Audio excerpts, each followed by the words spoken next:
This is a video on how to install any 4x6 headlight into a Yamaha TW200 using a 3D printed bracket. If you want to skip to the installation, there will be a link in the description to skip right to the most important part to make sure you install it correctly.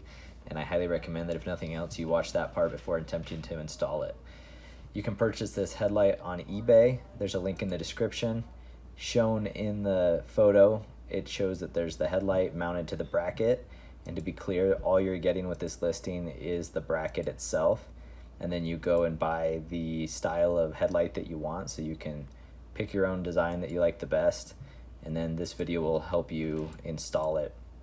This needs to be a 4x6 headlight. And so if you go to eBay or Amazon and search for a 4x6 headlight, you'll see a huge variety of different types for different prices.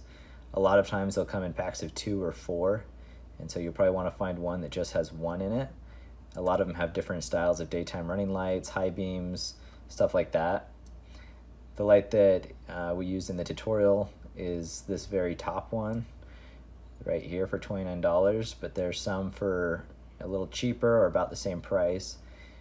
Or you can buy a large pack and sell them the extras that you didn't use, or split them with your friends, whatever you want. So let's go ahead and get right into the video here. So first off, get your Phillips driver. Take out this bottom Phillips bolt, set it aside, lightly push down on the cowl, comes right off. Then there's 2 bolts on the side, they're both 10mm. Pull those off.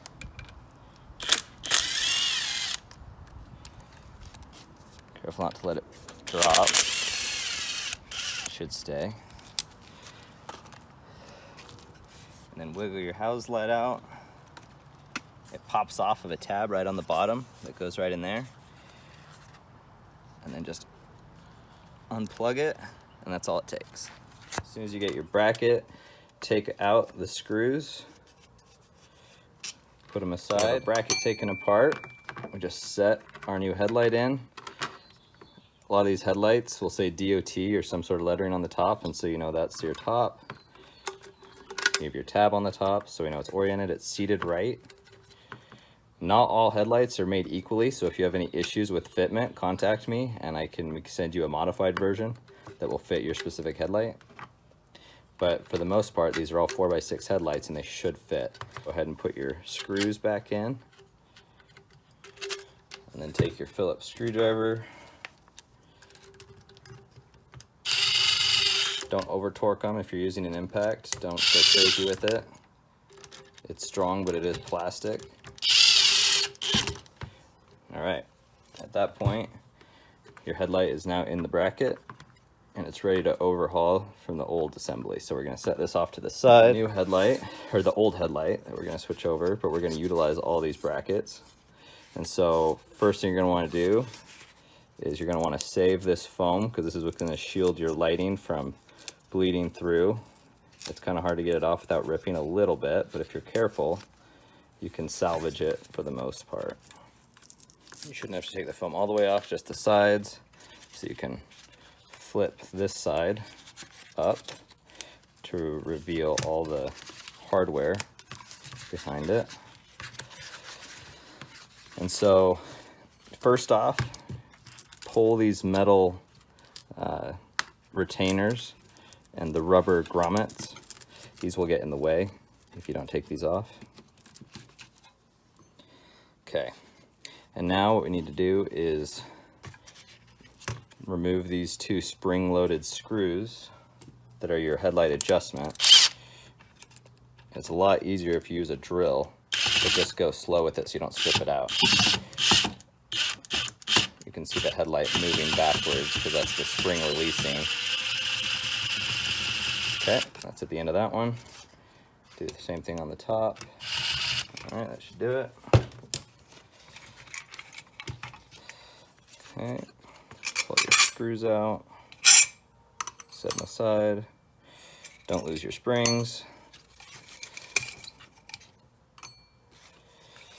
Okay, and now the only thing that's gonna be holding at this point is there's this metal clip in here. Just like right there. Now this metal clip You can save it if you want, but on the new headlight, you really don't need to. There we go. All right, so on this, we're gonna go ahead and take out these two plastic ears that would slide right in there. These are optional now, but we can just keep them to be safe. We've got this tab, like I said, we're probably not gonna need to use this anymore, but you can keep it if you want, and then we don't need anything else from this headlight, so you can set it aside. So it's very important when you're mounting this that you start out with your bracket face down, run your screws up through the bottom, so they're just kind of hanging up like this, and then set your springs on top of them. And this is going to prevent from putting excess stress on the bracket while putting it together. And because it's made of plastic, although strong, if you put too much pressure on it, you'll run into issues. So go ahead and set this down and guide it so it lines up with these inset screws. And you're going to have to pull these ears aside to make sure it sits down nice.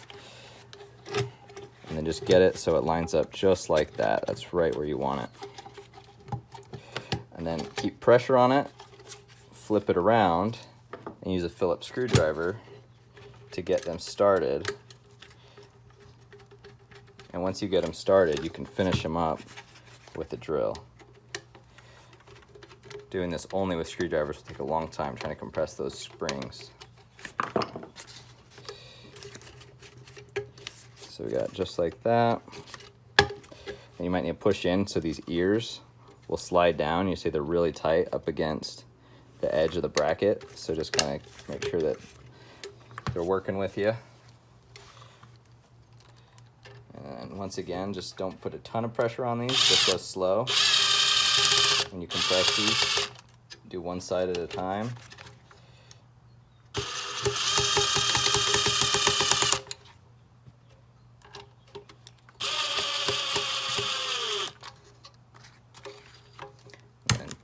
When it's like sticking up like this, just give it a little push because it'll pop right down, but it's just getting caught up once again on those ears.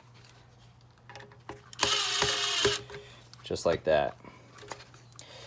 And it is normal to have a little bit of a gap up here. That's just because these screws are not perfectly centered, these factory mounting screws for headlight alignment. But at this point now it's tight. When you go to mount it on your bike, you can just take your screwdriver and slowly unscrew one or both of these to get your alignment. But it's better to start it out all the way tight, and that way you just have to unscrew and not rescrew. So now we're back to the bike. For wiring, you're just going to take your old plug, should bolt directly over or plug directly over. We'll have our lights on, so we tested it works. Got our high beams, low beams. Now on this bike, the wiring has already been changed for various purposes, but if you want, you can go ahead and attach this little jumper wire, this red one that comes with your new light, into this green wire, and that will be your daytime running lights. Because on the T-Dub, the daytime running lights are always on, it's irrelevant on some headlights, but depending on your headlight, it may be beneficial. But on this one, we're just going to leave it unplugged.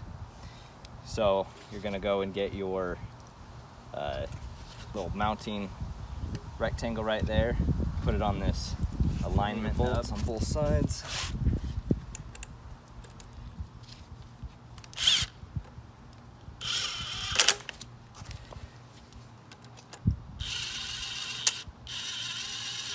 And this is the part where if you wanted to glue these back together, that's when you would do that. Just while it's mounted in this position, so you're not messing with it while it's wet. But for demonstration purposes, we'll just leave that off. Pop in your retaining tabs. Put your bottom Phillips screw in. Just like that. And now if you take your Phillips screwdrivers, you have access to your alignment screws and you can align it afterwards, but for the most part, it's usually aligned pretty good. And that's all there is to it.